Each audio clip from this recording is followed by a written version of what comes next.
안녕하세요, 여러분. 새해가 밝았네요. 늦었지만 새해 복 많이 받으시고요. 오늘도 강의에 앞서서 과거와 현재 그리고 앞으로 오게 될 미래의 두루가 원주민들에게 경의를 표하고 셀프 케어의 파트 3 세 번째 시간 바로 시작하겠습니다. 우리가 셀프 케어에 대해서 첫 번째는 스트레스가 어떤 것인지에 대해서 우리가 살펴봤고요. 두 번째는 도움이 되지 않는 사고방식에 대해서 한번 살펴보았습니다. 오늘은 그 세 번째 파트로 도움이 되지 않는 사고방식을 어떻게 우리가 이제 대응할 것인지, 도움이 되지 않는 사고방식을 어떻게 도전할 것인지에 대해서 오늘은 살펴보겠습니다. 도움이 되지 않는 사고방식 10가지에 대해서 여러분 기억하시죠? 흑백 논리, 과도한 일반화, 또 정신적인 필터, 결론으로 바로 건너뛰거나 아니면 모든 것을 내 탓으로 돌리는 개인화, 또 감정적인 추론, 라벨링, 확대 및 축소와 무조건 꼭 해야만 한다라는 사고와 긍정적인 면을 평가를 절하시키는 이렇게 10가지의 도움이 되지 않는 사고방식들을 우리가 지난 시간에 살펴보았는데요. 자, 그럼 오늘은 한 가지씩 우리가 어떻게 다르게 생각할 수 있는지에 대해서 생각해 보겠습니다. 도움이 되지 않는 사고방식을 도전하는 데 가장 첫 번째 단계로는요. 내 사고 속에 왜곡된 사고를 먼저 인식하는 것이 중요합니다. 우리가 재판을 하게 되면 판사 앞에 가서 검사와 변호사가 각자의 증거를 가지고 왜 내가 주장하는 것이 맞는지에 대해서 판사 앞에서 우리가 변론하게 되죠. 그렇다면 여러분이 갖고 있는 그 사고방식을 누군가에게 그것을 가지고 갔을 때 판사 앞에서 판사가 예를 들어서 당신이 생각하고 있는 그 사고, 당신이 느끼고 있는 그 감정이 전부가 아니라고 그렇게 만약에 판사가 여러분에게 도전을 한다면 여러분은 어떠한 증거를 대실 수 있겠습니까? 그런 측면에서 여러분의 사고를 여러분의 감정을 테스팅하는 첫 번째 단계가 중요하고요. 두 번째로는 우리 안에 왜곡된 사고가 있기 때문에 그 왜곡된 사고로 우리가 개별적으로 도움이 되지 않는 사고를 하게 됐는데요. 이 왜곡된 사고를 객관적으로 보는 시도를 하는 것이 두 번째 단계입니다. 자, 한 가지씩 구체적으로 살펴보겠습니다. 전부 아니면 전무라는 흑백 논리. 자, 흑백 논리. 예를 들어서 치매 판정을 받은 어머니에 대해서 이제 우리 가정에는 비극이 생겼다라고 이렇게 단정 짓는 것이 아니라 회색인 부분은 어떤 부분인지 내가 너무 극단적이거나 엄격하게 생각하고 있는 것은 아닌지 완벽한 것과 완전히 엉망이 돼버린 것 사이에는 무엇이 있는지 예를 들어서 치매라는 것도 치매 판정을 받기까지도 시간이 걸리지만 치매 판정을 받고 나서도 많은 시간이 걸려야지만 그 상태들이 굉장히 악화가 되게 되는데요. 그 시간 속에서 우리가 어떻게 이것을 사고하는지에 따라서 그 사람을 향해서 또 온 가족의 그 가정 환경이 달라질 수 있다는 것입니다. 두 번째 과도한 일반화를 보게 된다면요. 뭐든지 한 가지의 것을 가지고 다 일반화를 시키기보다는 구체화를 시키는 것이 중요합니다. 지금 처해진 이 상황이 이 사건이 모든 상황에 다 해당이 되는지 아니면 내가 너무 과도하게 일반화시켰는지 무엇이 팩트인지를 먼저 보시고요. 대부분 과도한 일반화를 하게 되는 경우에는 내가 해석한 것 때문에 그렇게 과도하게 일반화가 됩니다. 내 자녀나 내 가족 구성원 중에 한 사람이 정신질환을 갖게 될 경우에 이 우울증 때문에 이 사람이 평생도록 우울증을 갖게 되는 것은 아닌가라는 두려움을 갖게 됩니다. 그 사람이 우울증을 통해서 얼마만큼의 시간이 걸릴지 또 그 사람이 어떤 삶을 살지는 우리는 알 수가 없습니다. 그 여정 속에서 너무도 과도한 일반화를 하게 된다면 그 사람의 가능성까지 굉장히 종식시켜 버리게 되기 때문에 과도한 일반화가 좀 더 그 상황에 있어서 구체적으로 되어진다면 지금 현재 무엇이 가능하고 가능하지 않은지를 바라볼 수 있게 되겠죠.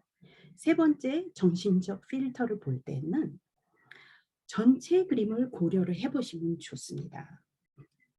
과연 이 일에 관한 모든 정보를 내가 다 알고선 내가 부정적인 것만 확대해서 정신적인 필터를 가지고 있는데 이 부정적인 정신적 필터를 좀 더 긍정적으로 갖기 위한 첫 번째 방법은 전체 그림을 보는 것입니다. 이 일에 관해서 내가 무시하고 무지하고 있는 것은 없는지. 예를 들어서 장애를 갖고 있는 자녀를 향해서 많은 부모님들이 너무 장애에만 치우쳐서 부정적으로 사고를 하시는 경우들을 종종 보게 됩니다. 그런 경우에 있어서 자폐에 너무 치우치다 보면은 그 자폐 때문에 한 가지 놀이에 집착하는 모습을 보고선 굉장히 가슴 아파하십니다. 그런데 그 한 가지 놀이에 집착하는 것을 '아 한 가지 일에 집중할 수 있는 그 능력이 있구나.'라고 이렇게 우리가 다르게 볼 수가 있겠죠.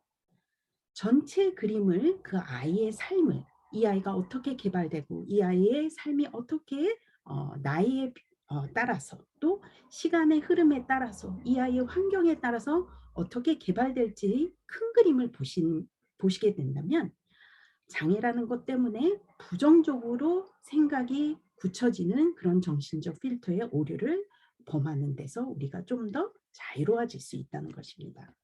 네 번째, 결론으로 바로 건너뛰는 데 있어서 우리가 이런 것들을 도전할 수 있는 좋은 방법은 내가 추측하고 짐작하고 있는 것이 무엇인지를 살펴보는 것입니다. 내가 이렇게 결론으로 뛰어내리기까지 내가 무엇을 어떻게 알고 있는지, 이것에 대한 다른 설명, 다른 입장은 없는지, 내가 혹시라도 다른 감정을 느낀다면 여전히 나는 똑같은 생각을 할 것인지, 학교에 어떤 문제가 생겨서 전화를 받게 됩니다. 부모님이 학교에 오시도록. 그러면 대부분 부모님들은요, 특히 호주 같은 경우에 있어서는 많은 경우에 부모님들을 자녀 교육의 하나의 파트너십으로 굉장히 학교가 중요시 생각을 하기 때문에 부모님과의 협력을 굉장히 추구를 하는데 학교에서 전화를 받게 되면은 일단 마음이 철렁하는 그런 마음을 많이 느끼신다고들 표현하십니다. 어떤 일인지 모르지만 무조건 부정적인, 무조건 안 좋은 일이 생겼을 거라는 그런 짐작을 한다는 것이죠. 그렇지만 학교에 가서 선생님의 이야기를 듣고 내 아이의 입장을 듣고 또 다른 아이의 입장을 듣기까지는 내 감정을 무조건 결론으로 건너뛰기보다는 잠시 내가 모르고 있는 것은 무엇인지 좀 더 알아보고 내 마음과 내 생각을 결정 지어도 된다는 것입니다. 다섯 번째, 개인화의 오류를 범하지 않기 위해서는 '모든 것이 내 탓이다.'라고 생각하는 것이 개인화라 그랬죠. 원인을 다 찾아보는 것입니다. 이것이 정말 전적으로 모두 내 책임인지 아니면 결과에 영향을 준 다른 요소들은 무엇인지 함께 살펴보는 것이죠. 모든 것을 내 탓으로 돌리게 되면요. 내 안에 좋은 에너지들을 다 소모해 버리게 됩니다. 그래서 정말 그 좋은 에너지로서 내가 좀 더 긍정적으로 더 좋은 자녀 양육, 또 좋은 관계를 할 수 있는 것들을 소모하게 되기 때문에 개인화의 오류에 있어서 우리가 모든 것을 전반적으로 우리가 찾아보고 이 개인화의 오류에 우리가 피할 수 있을 수 있다라면은 너무 좋겠죠. 개인화와 아울러서 굉장히 비슷한 부분인데요. 여섯 번째 감정적 추론도 마찬가지입니다. 너무 내 감정에 부정적인 감정에 좌우를 하게 되면은 이성적인 사고가 결여되죠. 이럴 때 우리 스스로에게 줄 수 있는 좋은 질문은 내 감정에 부정적인 생각을 먼저 분석하고 해부해 보는 것입니다.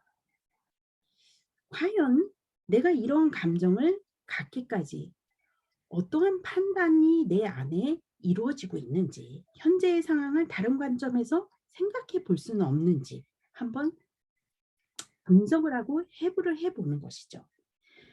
일단 부정적인 감정, 불안한 마음, 그리고 걱정되는 마음, 두려운 마음, 이런 마음들이 내 감정을 지배하게 되면 논리적인 사고의 힘을 굉장히 결여하게 됩니다. 그렇기 때문에 그런 감정으로 내가 압도되기 이전에 먼저 다른 관점에서 더 많이 생각을 해보는 과정이 굉장히 중요하다고 할 수 있습니다. 일곱 번째, 라벨링을 보게 되면요. 사람을 판단하기보다는 상황을 판단해 보시면 굉장히 도움이 됩니다. 예를 들어서 노숙자는 다 실패한 사람들이야. 정신질환이나 장애가 있는 경우에는 그 인생이 다 실패한 거야. 라고 이렇게 라벨링을 붙이는 것이 아니라 이 사람의 미래는 우리가 예측할 수 없는 많은 밝은 부분들이 있을 수 있다. 라고 우리가 먼저 상황을 살펴볼 수 있는 시야가 중요하다는 것입니다. 행동이나 상황이 항상 벌어지는 그, 그 일이 벌어지는지를 생각해 보고요. 이 라벨링이 사실이 아니었다면 다른 예시들은 없는지 한번 또한 살펴보는 것이 중요할 수 있습니다. 여덟 번째, 확대 및 축소화. 좋은 면은 축소시키고 부정적인 부분은 확대시키는 것을 우리가 피하기 위해서는 자신의 현실의 부정적인 면을 확대하고 긍정적인 면을 최소화할 때 어, 를 인식하는데요. 자, 첫 번째 제가 도움이 되지 않는 사고방식에 있어서 가장 중요한 첫 번째 작업이 내 안에 왜곡된 사고 그리고 왜곡된 감정들이 드는 그 순간을 포착하는 거라고 했죠. 그래서 지금 내 현실에 어떠한 부정적인 면이 확대되고 있는지 또 어떠한 좋은 것들이 최소화되고 있는지를 인식하는 것이 굉장히 도움이 됩니다. 또한 아무도 완벽하지 않다는 것을 꼭 기억하셔야 합니다. 우리 누구도 모든 것을 완벽하게 이뤄낼 수는 없기 때문입니다. 예를 들어서 내 아이가 학교에서 상을 받게 되면요. 아, 내 아이는 장애가 있기 때문에 학교에서 불쌍해서 준 거야. 라고 마치 이 아이의 긍정적인 면을 축소화시키고 이 아이의 장애, 측은한 그런 학교에서 이 아이를 측은하게 생각하는 불쌍하게 여기는 그 부정적인 면을 확대시키는 그런 모습들을 많이 보게 되는데요. 우리 아이가 정말로 상을 받을 만한 행동을 했는지 알아보지도 않고 그렇게 먼저 단정 지을 수 없다는 것입니다. 아홉 번째, 무조건 꼭 해야만 한다라는 사고. 이 사고를 우리가 바꾸기 위해서는 유연성을 갖는 것이 중요한데요.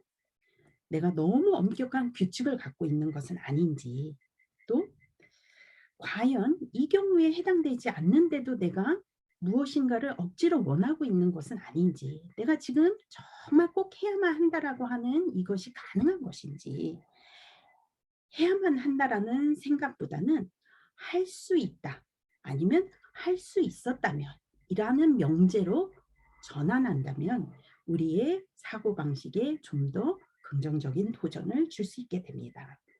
마지막 열 번째로 긍정적인 면을 절하시키는 확대 및 축소와 비슷한 부분이죠.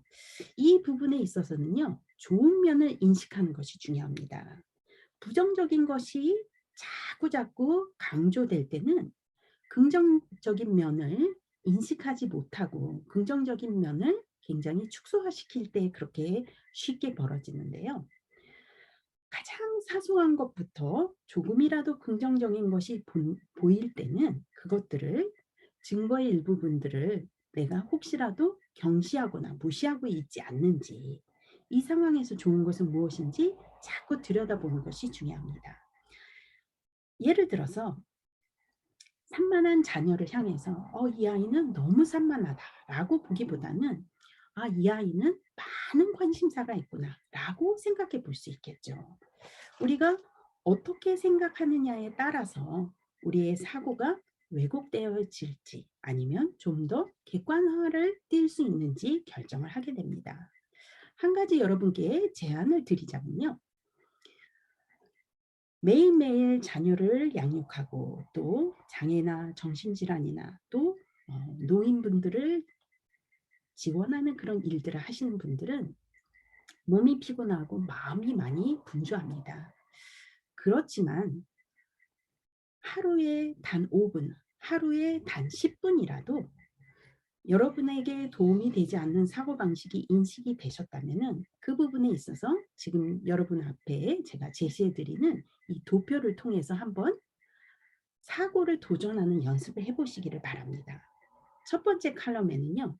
지금 어떤 상황인지 내 상황을 묘사를 해 보시기 바랍니다.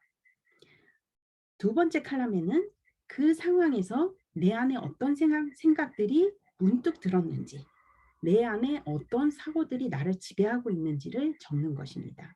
그리고 세 번째 칼럼에는 그 생각을 유발시킨 나의 감정은 무엇이었는지를 적게 되는데요. 이런 도표를 매일매일 계속해서 적어 내려가게 되면은 여러분 안에 도움이 되지 않는 사고방식들을 더욱더 인식하게 되고 그것을 더욱더 많이 인식하면 인식할수록 여러분 안에는 좀 더 건강한 사고방식들로 여러분 안에 자리 잡게 되는 것입니다. 2022년은 여러분 안에 좀 더 건강하고 그리고 좀 더 객관적인 사고방식들이 자리 잡혀서 여러분의 자녀나 또 여러분이 지원하는 그분들에게 여러분의 최고의 상태로서 여러분이 지원하는 한 분 한 분 되실 수 있기를 진심으로 바라고요. 올 한 해 저와 함께 많은 공부들을 통해서 여러분의 사고가 더욱더 건강해지고 더욱더 강건해지는 그런 2020년 되기를 바랍니다. 오늘 교육에 참여해 주신 여러분께 감사드리고 다음 시간에 다시 뵙겠습니다. 감사합니다.